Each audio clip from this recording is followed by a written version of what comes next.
The woman pushing the stroller just walked around the crash site. She was able to quickly help the police find the car that caused the accident. The police were shocked. There was no surveillance at the scene. The only eyewitness said he heard what sounded like an airplane. How do you think Iris saw it?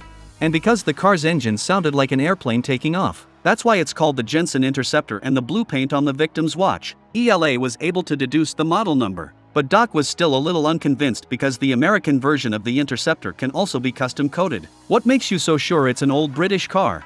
Alan laughed and pointed to the tire tracks on the ground. Then she said there was no way it was an American car with such a narrow tire spacing. Took a deep breath. Since Ella was so confident, they're ready to verify it since it was late at night. Witnesses couldn't get a good look at the car, but in order to avoid the surrounding surveillance, he had to find a garage to hide the car. After searching around, they found the car in a public garage. Doc was about to call for a search warrant, but Ella went for it directly. Dog complained that they were breaking the rules, but after all, it's the case that counts. The victim of this incident was a famous local host. The community is extremely concerned about the progress of the case, and according to witnesses, after hitting the victim, the vehicle backed up and ran him over again. This is obviously a murder, but due to the lack of license plates, even if fingerprints are taken and compared, it would take days for the police to determine who owned the car. Fortunately, Eller finally got some useful information from the victim's son, Jerry. As a showbiz host, Jerry's father was never short of beautiful women, but he was obsessed with a woman named Dana. He even named Dana as the sole heir to his estate. But not long ago,